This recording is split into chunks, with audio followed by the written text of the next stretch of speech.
It's 3:17 a.m. Your room is dark. Your body is exhausted.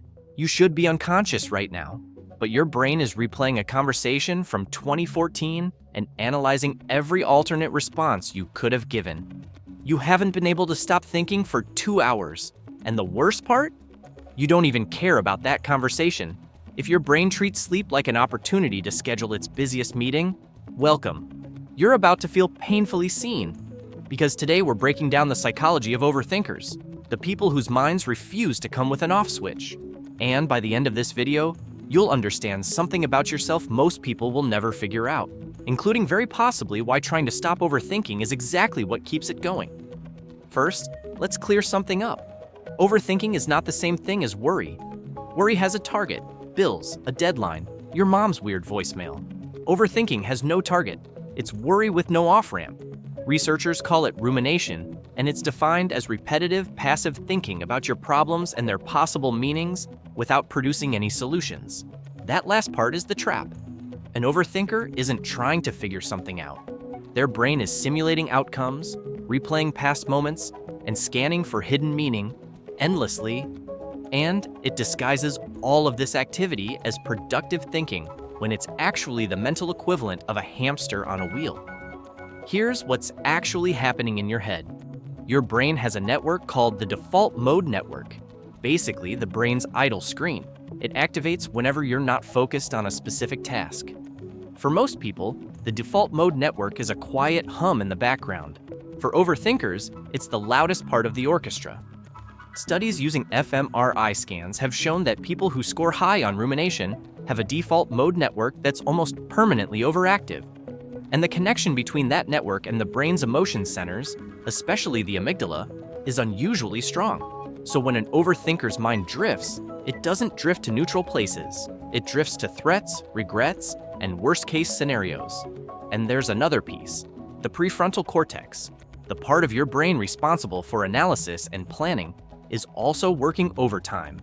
It keeps generating what-if simulations because that's what it's designed to do. The problem is, it doesn't know when to stop.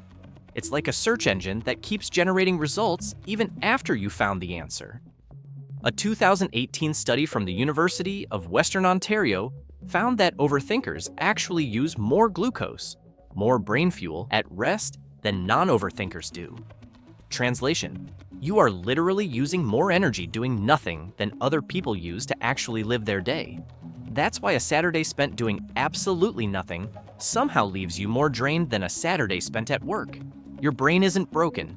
It's just running a high-performance engine when no one's pressing the gas. Now here's where it gets uncomfortable. Multiple studies have linked overthinking to higher general intelligence. Specifically, people who score high on verbal intelligence and pattern recognition tend to be more prone to rumination. Why? Because they're better at generating possibilities. Every situation contains 30 possible interpretations, and their brain generates all of them. This is the cruel paradox of being smart. The same cognitive machinery that makes you good at understanding people, predicting outcomes, and noticing things nobody else notices is the same machinery that traps you in 2 a.m. spirals about a text you sent 6 days ago. Overthinking isn't a sign of weakness. It's a sign that your brain is too good at one of its core functions. The same way, a hyperactive immune system can attack the body it's trying to protect. An overdeveloped cognitive system can attack the mind it's trying to help. Quick check. What's the most ridiculous thing your brain has kept you awake over? Drop it in the comments. I think we all need to feel less alone in this. Now here's why. Every well-meaning person who's ever told you to just stop overthinking was accidentally making it worse. There's a phenomenon in psychology called the white bear effect. In 1987, Harvard researcher Daniel Wegner asked people not to think about a white bear for 5 minutes. The result? They thought about white bears constantly. Trying to suppress a thought makes the thought louder. It's how the brain works. So when an overthinker tries to stop overthinking, what they're actually doing is asking their brain to monitor whether they're overthinking, which is overthinking. It's a closed loop. The exit is not stop. The exit is redirect. And this is why every meditation app, every mindfulness book, every sticky note that says live in the moment feels insulting to overthinkers. Because the problem was never that you didn't know you should stop. The problem is the trying. But here's what nobody tells you. Overthinking serves a purpose, even when it's destroying your sleep. It's a form of mental rehearsal. Your brain is trying to prepare you for every possible version of reality so nothing can catch you off guard. It's an ancient survival mechanism in a modern environment that no longer demands it. That's why you can't talk yourself out of it logically. Logic doesn't work on something that thinks it's protecting you. The way out isn't to argue with your overthinking. It's to give your brain something safer to focus on so it can finally stand down. So the next time you're awake at 3 a.m. with your brain replaying a conversation from a decade ago, remember, you're not broken. You don't have a thought problem. You have a brain that's working too hard at the only job it knows how to do in a world that's giving it too much to think about. If this hit home, hit subscribe. And the next one might explain something about yourself you've never put into words.